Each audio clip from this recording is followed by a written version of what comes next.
Selamat pagi Ko Hendy dan teman-teman semuanya. Perkenalkan, nama saya Akika Nisa Fadila dengan NPM 194214. Saya dari kelas 6 AKMD. Jadi pada pertemuan kali ini saya akan menjelaskan secara singkat mengenai peraturan dan tata cara pemeriksaan pajak.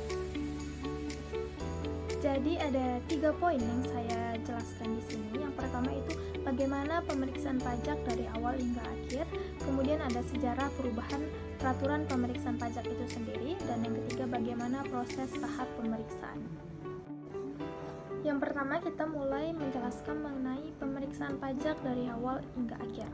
Nah, apa itu pemeriksaan? Pemeriksaan merupakan serangkaian kegiatan yang menghimpun dan mengolah data atau keterangan atau juga bukti yang dilaksanakan secara objektif dan profesional berdasarkan suatu standar pemeriksaan untuk menguji apakah kepatuhan pemenuhan secara objektif dan profesional. Kemudian di sini ada jenis-jenis pemeriksaan, itu dibagi menjadi 2. Yang pertama ada pemeriksaan lapangan dan kedua adalah pemeriksaan kantor. Nah, pemeriksaan lapangan itu adalah pemeriksaan yang dilakukan di tempat atau tinggal tempat kedudukan wajib pajak itu sendiri, baik tempat kegiatan usaha ataupun pekerjaan bebas wajib pajak. Sedangkan pemeriksaan kantor itu adalah pemeriksaan yang dilakukan di kantor Direktorat Jenderal Pajak. Beberapa poin penting dalam pemeriksaan yang harus kita ketahui. Yang pertama itu ada verifikasi. Jadi verifikasi ini merupakan serangkaian kegiatan pengujian pemenuhan kewajiban subjektif dan objektif atau perhitungan dan pembayaran pajak. Kemudian ada pemeriksa pajak, yaitu pegawai negeri sipil di lingkungan Direktorat Jenderal Pajak atau tenaga ahli yang ditunjuk DJP yang diberi tugas dan wewenang untuk melaksanakan pemeriksaan. Kemudian ada surat perintah pemeriksaan yang disingkat dengan SP2, yaitu surat perintah untuk melakukan pemeriksaan dalam rangka menguji kepatuhan perpajakan. Kemudian ada surat pemberitahuan pemeriksaan lapangan. Lalu ada juga yang disebut dengan surat panggilan, yaitu apakah perlu dilakukan pemeriksaan di kantor. Kemudian ada kertas kerja pemeriksaan, yaitu catatan secara rinci dan jelas yang dibuat oleh pemeriksa pajak mengenai prosedur pemeriksaan yang ditempuh, data, keterangan, dan bukti yang dikumpulkan. Kemudian ada pembukuan, yaitu suatu proses pencatatan yang dilakukan secara teratur untuk mengumpulkan data dan informasi keuangan. Dan yang terakhir ada pemeriksaan ulang. Jadi pemeriksaan yang dilakukan terhadap wajib pajak yang telah diterbitkan surat ketetapan pajak dari hasil pemeriksaan sebelumnya untuk jenis pajak dan masa pajak, bagian tahun pajak atau pajak yang sama. Tujuan dari pemeriksaan pajak ini adalah untuk menguji kepatuhan pemenuhan kewajiban perpajakan dan untuk tujuan lain dalam rangka melaksanakan ketentuan peraturan perundang-undangan perpajakan.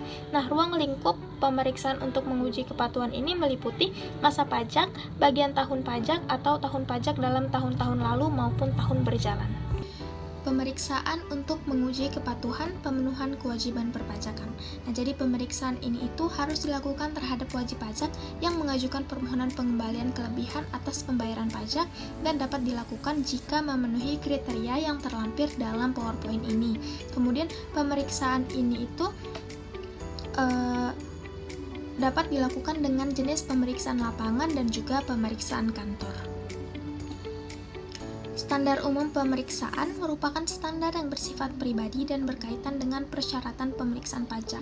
Nah, standar pelaksanaan pemeriksaan untuk menguji kepatuhan pemenuhan kewajiban perpajakan itu meliputi beberapa hal, seperti pelaksanaan pemeriksaan harus didahului dengan persiapan yang baik dan sesuai dengan tujuan pemeriksaan. Kemudian, pemeriksaan dilakukan dengan menggunakan metode dan teknik pemeriksaan yang sesuai. Lalu, temuan hasil pemeriksaan harus didasarkan pada bukti yang kompeten dan juga seterusnya. Selanjutnya dapat kita lihat di sini ada yang disebut dengan KPP dan LHP. Nah, KPP itu merupakan kertas kerja pemeriksaan, di mana KPP ini wajib disusun oleh pemeriksa pajak yang berfungsi sebagai bukti bahwa pemeriksaan telah dilaksanakan sesuai dengan standar pemeriksaan, di mana bahan dalam melakukan pembahasan akhir, dasar pembuatan LHP, dan juga menjadi referensi untuk pemeriksaan berikutnya. Sedangkan LHP merupakan laporan hasil pemeriksaan di mana kegiatan pemeriksaan untuk menguji kepatuhan perpajakan ini harus dilaporkan dalam bentuk LHP yang disusun dengan sesuai standar pelaporan hasil pemeriksaan, seperti penugasan pemeriksaan, identitas wajib pajak, pembukuan, pemenuhan kewajiban perpajakan, data dan informasi yang tersedia, dan materi yang diperiksa. Kewajiban dan wewenang pemeriksa pajak. Nah, pemeriksa pajak ini memiliki kewajiban dan wewenang seperti menyampaikan surat pemberitahuan pemeriksaan lapangan kepada wajib pajak, memperlihatkan tanda pengenal, memperlihatkan surat yang berisi perubahan tim pemeriksa pajak kepada wajib pajak, melakukan pertemuan dengan wajib pajak. Dan selanjutnya bisa dibaca di slide ini. Kemudian tidak hanya pemeriksa pajak yang memiliki hak dan kewajiban, tetapi wajib pajak juga memiliki, seperti meminta pemeriksa untuk memperlihatkan tanda pengenal, surat pemberitahuan pemeriksaan lapangan, kemudian meminta pemeriksa untuk memberikan penjelasan tentang alasan dan tujuan dari pemeriksaan, lalu menerima SPHP, lalu menghadiri pembahasan akhir hasil pemeriksaan pada waktu yang ditentukan, dan mengajukan permohonan untuk dilakukan pembahasan dengan tim quality assurance pemeriksaan. Kemudian di sini ada jangka waktu pemeriksaan. Nah, jangka waktu pemeriksaan ini dibagi menjadi dua. Yang pertama ada jangka waktu pengujian dan jangka waktu pembahasan akhir hasil pemeriksaan dan pelaporan. Nah, jangka waktu pengujian ini dilakukan selama 6 bulan yang dihitung sejak surat pemberitahuan pemeriksaan lapangan diberikan kepada wajib pajak. Sedangkan jangka waktu pengajuan yang dilakukan dengan jenis pemeriksaan kantor itu dilakukan paling lama 4 bulan yang dihitung sejak tanggal wajib pajak datang memenuhi surat panggilan dalam rangka pemeriksaan kantor. Sedangkan untuk jangka waktu pembahasan akhir hasil pemeriksaan dan pelaporan itu biasanya dilakukan paling lama selama 2 bulan yang dihitung sejak tanggal SPHP disampaikan kepada wajib pajak atau wakil pajak. Lalu bagaimana sih penyelesaian pemeriksaan? Nah, jadi penyelesaian pemeriksaan itu baik pemeriksaan lapangan atau pemeriksaan kantor untuk menguji kepatuhan perpajakan itu diselesaikan dengan cara yang pertama menghentikan pemeriksaan dengan membuat LHP sumir atau membuat LHP sebagai dasar penerbitan surat ketetapan pajak atau surat tagihan pajak sesuai dengan ketentuan peraturan perundang-undangan.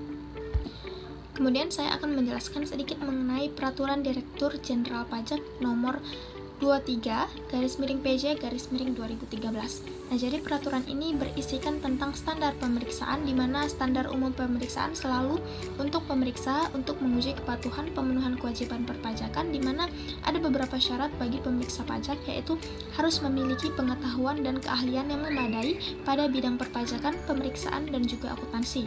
Kemudian harus memiliki keterampilan dalam berkomunikasi dan yang ketiga harus memiliki pengetahuan tentang lingkungan sekitar dan proses bisnis wajib pajak, dan yang paling terpenting adalah pemeriksa pajak harus meningkatkan dan memelihara keahlian dalam kompetensinya melalui pendidikan berkelanjutan.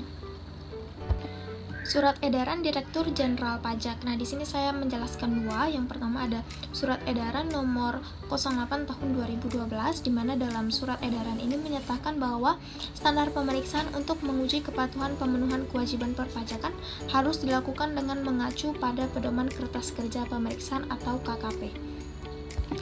Kemudian Surat Edaran Direktur Jenderal Pajak Nomor 65 pada tahun 2013 ini bertujuan untuk bisa menjadi pedoman bagi pemeriksa pajak dalam melaksanakan pemeriksaan sesuai dengan standar pemeriksaan dan juga memberikan kemudahan metode dan teknik dalam melakukan pemeriksaan. Kemudian kita masuk kepada topik yang kedua yaitu mengenai sejarah perubahan pemeriksaan pajak.